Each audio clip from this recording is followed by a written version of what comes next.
हाय kids, स्वागत है आपका हमारे चैनल पंचतंत्र कहानियों के इस सीरीज में। आइए सुनते हैं 10वीं कहानी, जिसका नाम है गंगदत्त फिर कुएं में नहीं जाएगा। किसी कुएं में मेढकों का एक राजा रहता था। उसका नाम था गंगदत्त। उसके कुछ पड़ोसी राजा भी थे, वे भी मेढक ही थे।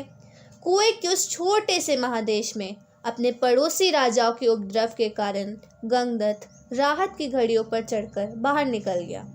कुछ राहत मिले तो उसने सोचा, अब मैं भी यहाँ से अपने पड़ोसी राजाओं को परेशान करके अपना बदला ले सकता हूँ।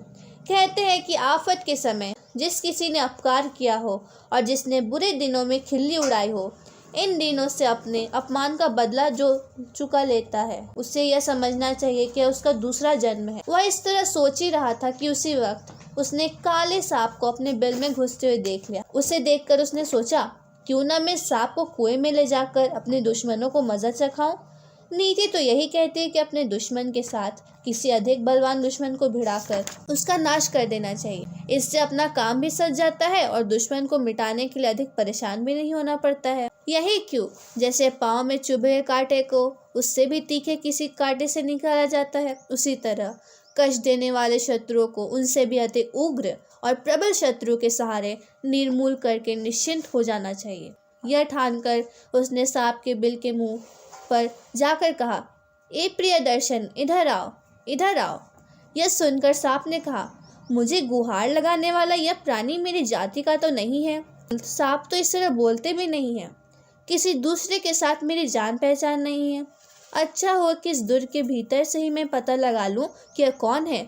जिसके स्वभाव, कुल तथा निवास का पता न हो, उसके साथ मेल जोल करने की कोशिश नहीं करनी चाहिए। कहीं ऐसा ना हो कि कोई मंत्र जानने वाला मुझे बुलाकर बंधन में डाल ले, या कोई व्यक्ति किसी दूसरे से दुश्मनी साधने के लिए मुझे बुला रहा हो। यह सोचकर बोला, बताइए आप कौन हैं? गंगदत्त बोला, मैं मेढकों का राजा गंगदत्त हूँ और तुम्हारे साथ दोस्ती करने आया हूँ। उसकी बात सुनकर सांप बोला, सुनकर विश्वास नहीं होता कि कोई तिनका आँख से दोस्ती करने चला है। गंगदत्त ने कहा, तुम्हारी बात बिल्कुल ठीक है कि तुम हमारे जन्मजात शत्रु हो, किंतु मैं अपने दुश्मनों के अपमान से क्षुब्ध होकर तुम्हारे पास आया हूँ। कहा गया है कि जब सब कुछ नष्ट हो जाने की संभावना हो या अपने प्राण जाने की नौबत हो, वहाँ मनुष्य को अपने शत्रु के हाथ पांव जोड़कर भी अपने प्राण और धन को बचाना चाहिए। सांप ने फिर सवाल किया, तुम्हारा अपमान किया किसने? मेढक बोला, भाइयों को छोड़कर अपमान करेगा कौन? न भाई जैसा दोस्त, न भाई जैसा दुश्मन। मेरी अपनी बिरादरी के लोगों ने ही मेरा अपमान किया है। सांप ने पूछा, तुम रहते कहाँ हो? मेढक बोला, पत्थर की जगत वाले कुएं में। सांप बोला, हमारे पाँव तो होते नहीं, उसमें तो मैं घुस भी नहीं सकता। यदि घुस भी गया तो उसने कोई ऐसी जगह तो होगी ही नहीं जहाँ मैं रहकर तुम्हारी बिरादरी के लोगों का सफाया कर सकूं। इसलिए यह काम मेरे वश का नहीं है। तुम यहाँ से चले जाओ। कहते हैं, जो अपनी भलाई चाहता है उसे वही चीज़ खानी चाहिए जिसे खा सके, और उतना ही खाना चाहिए जितना पचा सके, और पच जाने के बाद जिसका नतीजा अच्छा निकले। गंगदत्त को लगा, अब इससे आधी हामी तो भर ही दी है, पटने में देर ना लगेगी। बोला, इसकी चिंता तुम करो ही नहीं, वहाँ मैं तुम्हें इतनी आसानी से पहुँचा दूंगा कि तुमको तनिक भी कष्ट न होगा। जहाँ तक रहने की बात है, उस कुएं में ठीक पानी की सतह के ऊपर एक कोटर है, तुम उसमें रहकर अपना काम आसानी से कर सकते हो। सांप तो पहले ही सोच रहा था कि मैं बूढ़ा हो चुका हूँ, अब शिकार विकार तो होता नहीं है। बहुत रेंगने सरकने के बाद कहीं कोई चूहा हाथ लग गया तो लग गया, नहीं तो हवा पीकर रहो। इतना अच्छा मौका बार बार नहीं आता। इस कुलघाती ने मेरे पौ भारा कर दी। यह सोचकर उसने कहा, गंगदत्त, यदि ऐसी बात है तुम आगे आगे चलो, मैं तुम्हारे पीछे पीछे चलता हूँ। देर करने से क्या लाभ? गंगदत्त बोला, प्रियदर्शन, मैं तुम्हें ले तो ऐसे रास्ते से चलूँगा जिसकी तुम्हें कोई कष्ट नहीं होने पाएगा। रहने के लिए कोटर तो है ही, पर तुम्हें एक बात का वचन देना होगा। तुम केवल उन्हीं मेढकों को खाओगे जिन्हें मैं बताऊँगा। मेरे अपने परिवार को कोई कष्ट नहीं होना चाहिए। सांप ने कहा, यह भी कोई कहने की बात है? तुम तो मेरे मित्र हो चुके हो, तुमको मुझसे क्या डर? मैं तुमसे पूछकर ही तुम्हारे दुश्मनों को खत्म करूँगा। इस समझौते के बाद सांप बिल से निकला। उसने मेढक को गले लगाया। फिर तो आगे आगे गंगदत्त और पीछे पीछे प्रियदर्शन के पास पहुंचकर सांप भी रहट के रास्ते से नीचे पहुंच गया। गंगदत्त ने कोटर में बैठकर अपने उन दुश्मनों को दिखा दिया जिन्होंने उसका जीवन दूभर कर दिया। सांप एक एक करके गंगदत्त को सताने वाले सभी दुश्मनों को हजम कर गया। जब मेढक खत्म हो गए तो उसने गंगदत्त से कहा, भाई मेरे, अब मेरे खाने पीने का कुछ नया जुगाड़ करो। तुम ही मुझे न्योता देकर यहाँ लाए थे, इसलिए यह तुम्हारा ही कर्तव्य है, तुम मेरा ध्यान रखो। गंगदत्त ने कहा, मित्र, तुम्हें जिस काम के लिए बुलाया था वह तो तुमने पूरा कर दिया है। अब तो यही ठीक होगा कि तुम फिर रहट पकड़ कर उसी तरह बाहर निकल जाओ जैसे कुएं के भीतर आए थे। सांप ने कहा, भाई कुछ सोच समझ कर तो बात करो, मैं यहाँ से निकल कर जाऊँगा कहाँ? तुम समझते हो कि अभी तक मेरा बिल खाली पड़ा होगा? उससे तो अब तक कोई दूसरा सांप दबा बैठा होगा। अब तो मैं यहीं रहूँगा।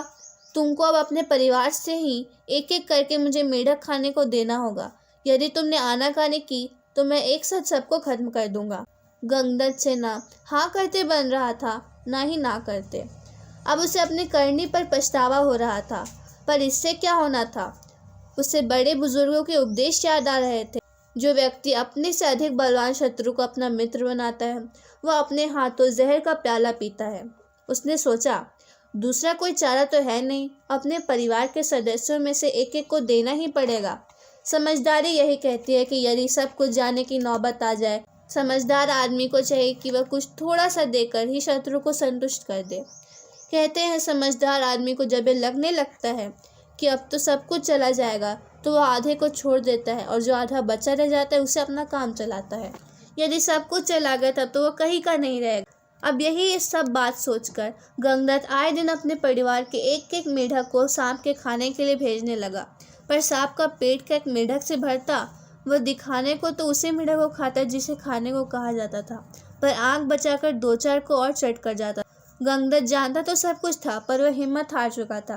कहते हैं जब कपड़ा मैला हो जाता है तो आदमी कहीं भी बैठ जाता है, इस बात की चिंता नहीं करता कि जगह साफ है नहीं। इसी तरह जब अधिक नुकसान हो जाता है तो जो कुछ भी बचता है उसे बचाने के लिए आदमी हाथ पांव नहीं मारता। अब हालत यह हो गई थी कि दूसरे सारे मेढकों को खाना जाने के बाद सांप गंगदत्त के बेटे यमुनादत्त को भी चट कर गया। अब तो गंगदत्त फूट फूट कर रोने लगा। वह अपने को बार बार धिक्कारता और जार जार आंसू बहाता। वह किसी तरह चुप होने का नाम ही नहीं ले रहा था। अब उसकी घरवाली से रहा नहीं गया। उसने उसे डांटते कहा, अरे मुँह जले, खुद की इस आफत को बुलाकर पूरे कुल का सत्यानाश कर डाला और खुद ही औरतों की तरह बैठकर आंसू बहा रहा है। इसे रोने धोने से क्या होता है? अब यदि कुछ करना है तो यहाँ से भागकर अपनी जान बचाने का और इसकी जान लेने का उपाय कर, नहीं तो हमारी भी वही गति होगी जो पड़ोसियों और परिवार वालों की हुई है। अब जब अपने ही नहीं रहे तो दूसरा बचाएगा कौन? गंगदत्त की समझ में अब बात भी नहीं आए। फिर तो सभी मेढक साफ हो गए, बचा रहा केवल गंगदत्त। सांप ने कहा, यार गंगदत्त, भूख से अत्रिया कुल बुला रही हैं। दूसरा कोई मेढक तो रहा नहीं, मेरे खाने का कोई ना कोई इंतजाम करो। तुम ही मुझे यहाँ बुलाकर लाए थे। गंगदत्त ने पहली बार अपनी अक्ल से काम लिया। बोला, जब तक मेरी जान में जान है तुमको इसके बारे में सोचने की जरूरत ही नहीं है। बस तुम इतना करो कि मुझे बाहर जाने दो, मैं दूसरे कुओं से मेढक को झांसा देकर यहाँ ले आ सकता हूँ। सांप को लगा चिकनी चुपड़ी बातें करने। बोला, तुम तो मेरे यार हो, मैं तुम्हें तो खाने से रहा। जैसा तुम कह रहे हो, यदि मेरे आगे के भोजन का कोई ढोल बैठा दिया तब तो तुम मेरे बाप जैसे हो जाओगे। तुम जैसा सोचते हो वैसा ही तुम करो, पर जल्दी, भूख से जान जा रही है। गंगदत्त को तो मांगी मुराद मिल गई। वह देवी देवता मनाता। जैसे जैसे रहट के रास्ते बाहर आया, सांप कुएं में बैठा उसकी राह देखता रहा। जब सांप को लगा देर बहुत अधिक हो रही है तो उसने पास के एक दूसरे क्वार्टर में रहने वाले गोह से बात की। देवी, गंगदत्त से तुम्हारी पुरानी जान पहचान है, इस समय तुम ही कोई मदद करो, मेरी तो जान निकली जा रही है। यहाँ से बाहर निकलकर उसका पता लगाओ और मेरी ओर से कह दो कि यदि कोई दूसरा मेढक नहीं मिल रहा है तो कम से कम खुद तो लौट आए। उसके बिना यहाँ मेरा जी नहीं लग रहा है। यदि उसके मन में कोई डर हो तो उसे कह देना, मैंने धर्म के साक्षी को मानकर कहा है कि मैं उसका बाल तक बाका नहीं करूँ। वह मेरा मित्र जो ठहरा। गोह उसकी बात सुनकर बाहर निकली और जल्द ही गंगदत्त को ढूंढ लिया। उसने उसे प्रियदर्शन का संदेश सुनाकर कहा, तुम सोच विचार में ना पड़ो, जल्दी लौट पड़ो। उसने धर्म को साक्षी मानकर कसम खाई है, तुम्हारा बाल भी बाका नहीं होने वाला है। गोह की बात सुनकर गंगदत्त ने कहा, भूखा आदमी कोई भी पाप कर सकता है। मरिया लोग निर्दयी होते हैं, हे देवी, प्रियदर्शन नाम के सांप से कह दो कि अब गंगदत्त फिर कुएं में भूलकर भी नहीं आएगा। सो किड्स, आपको ये कहानी कैसी लगी? ऐसी अन्य कहानियों के लिए हमारे चैनल को सब्सक्राइब करें एवं वीडियो अच्छा लगा तो इसे लाइक और शेयर करना ना भूलें। Thanks for watching.